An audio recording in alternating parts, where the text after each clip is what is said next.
I think we're live. Yes, we are. We are live. 8 seconds into live. Yes. Okay.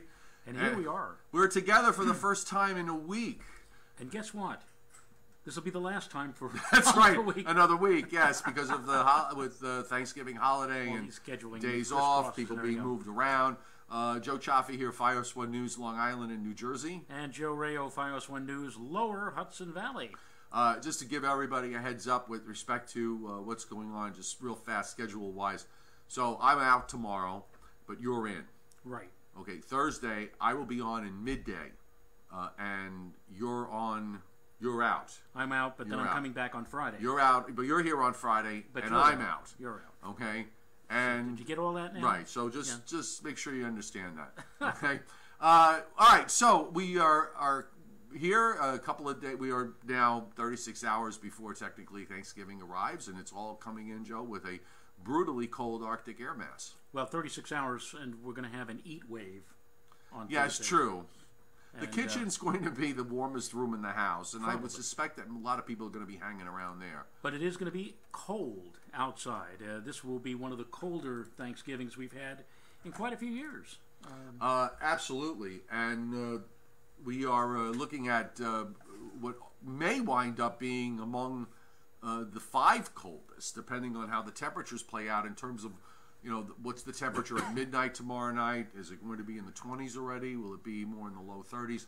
That could kind of skew the numbers a little bit, but certainly from the standpoint of the magnitude of this cold air coming on Thanksgiving Day, I really think it's going to finish somewhere up in the top 5. And one job that I'm happy I do not have is the forecaster who has to translate to those at the at Macy's department store as to whether or not they will be able to fly those big balloons. And they actually start inflating those things right outside of the Museum of Natural History on 81st. That is actually a fun thing to do. If you can do that, there's a whole big deal about going out the night before when they're inflating the balloons there. Right.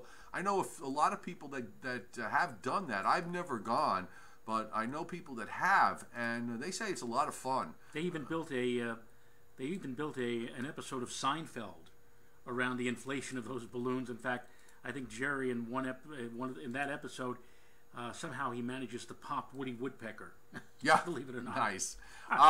Speaking of the winds, of course, they are going to be so critical when it comes to the parade on Thursday, because they do have a wind threshold that they have to 23 mile per hour sustained or steady winds, and 34 for the top wind gust.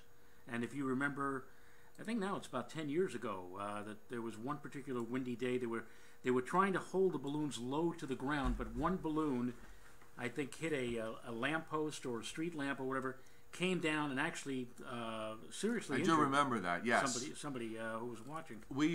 I've got the winds up now. The map that's up in front of you here. This is for 7 o'clock tomorrow night, when we're starting to see some gusts into the 20s. So this is at about the point where the Arctic front would have already gone by or just about passing through.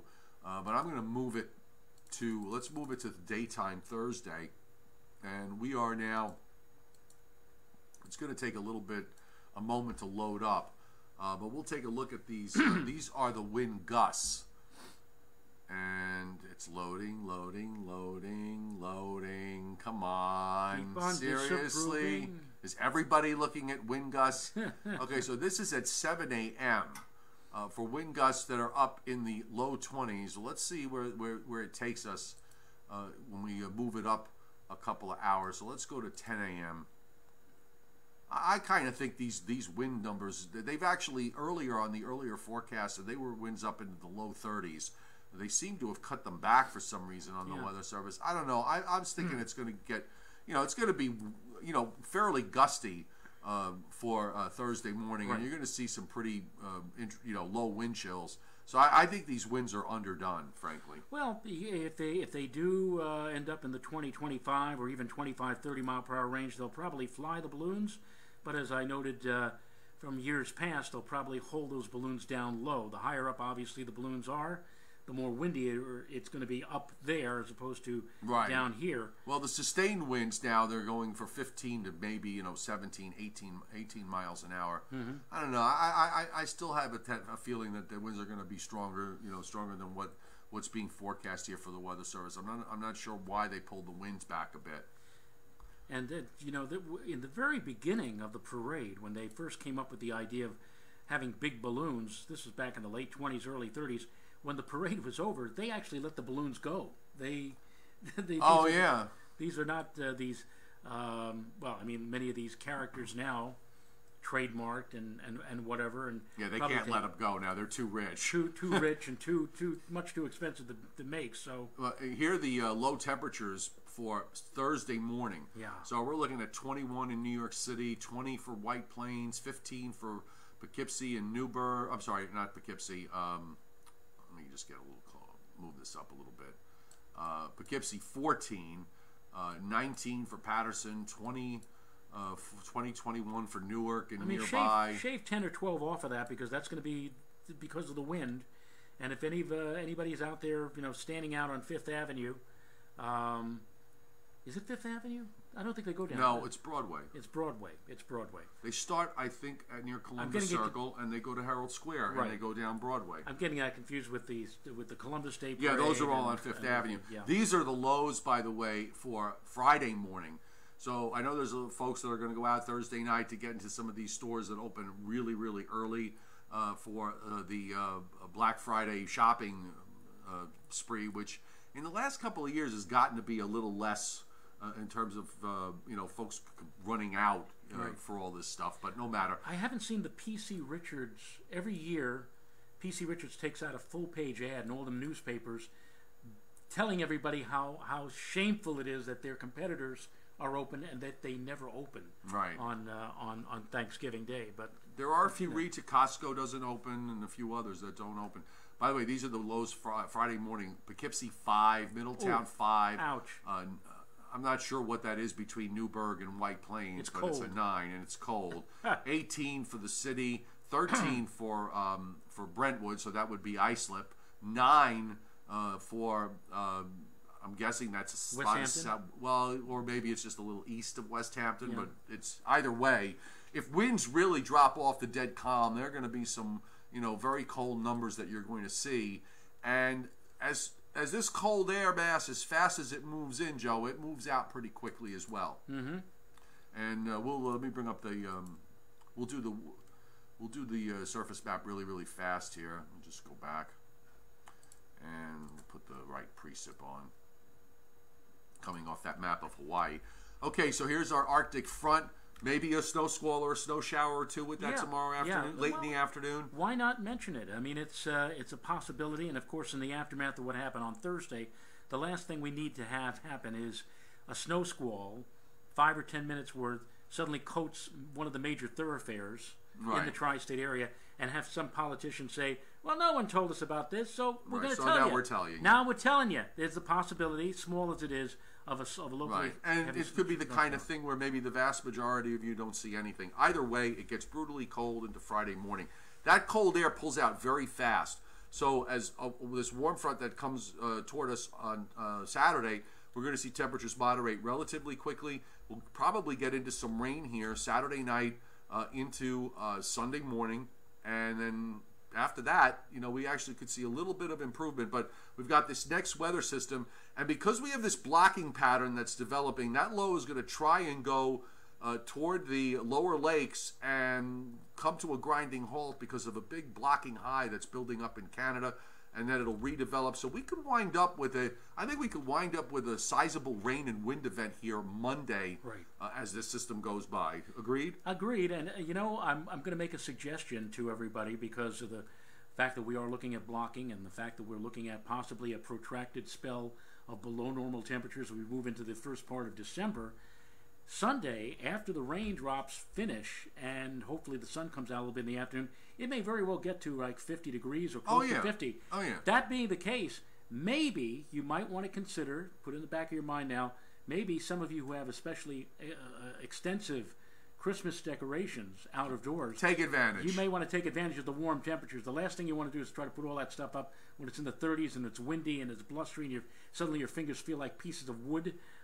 You may want to take advantage of that one reasonably mild day coming up on Sunday. Just use it. Now, with this rain event on Monday, after that, we are going to see a trend to colder weather as we go through the week. And then I think, Joe, it's pretty fair to say the models have been signaling this blocking pattern in a big way for many days now. And when we look at the upper air, I'm just going to back it up, but you can see how it just kind of builds over Greenland, but it actually pushes into northeastern Canada.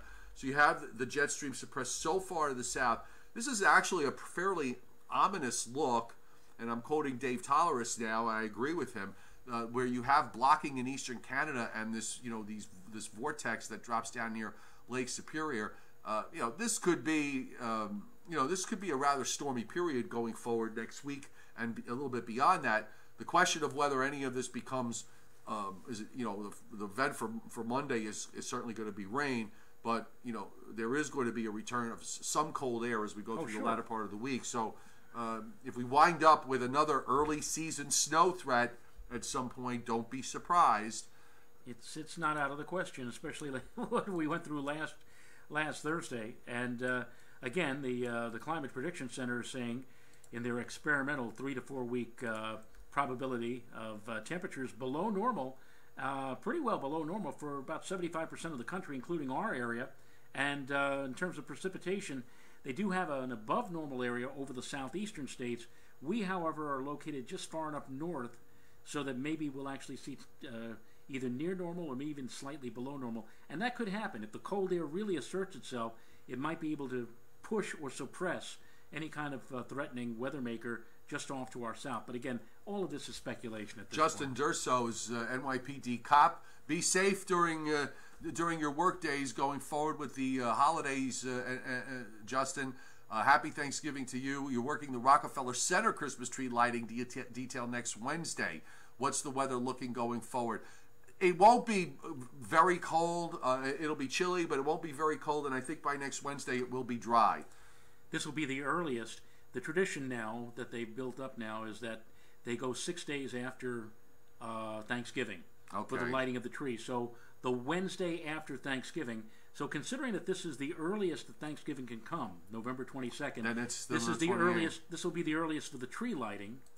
However, next year Thanksgiving comes as late as it can come. It'll be the 28th? 29th, which means that the tree lighting next year is going to be December the 5th. And you know what? To me, that's when the tree should be coming on, and they're lighting the tree in December, well into December.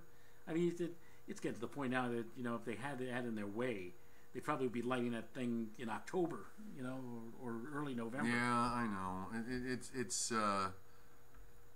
And you and I remember that when they did light the tree, they used to do it in the body of the regular 6 o'clock news on Channel 4. Like they'd say, all right, they're gonna light the tree now, and they would go to Rockefeller Center. The mayor or the governor was there. They'd hit the switch. The tree came on. Okay, thank you very much. Now they've made it into like a 3-hour television extravaganza. Oh, it's not. I can't even watch it. And they don't light the tree until the last 6 seconds before 10 o'clock. Yeah, I refuse. I want no part of it. I really don't. All right, so let's wrap it up because we both got some things to do before we leave tonight.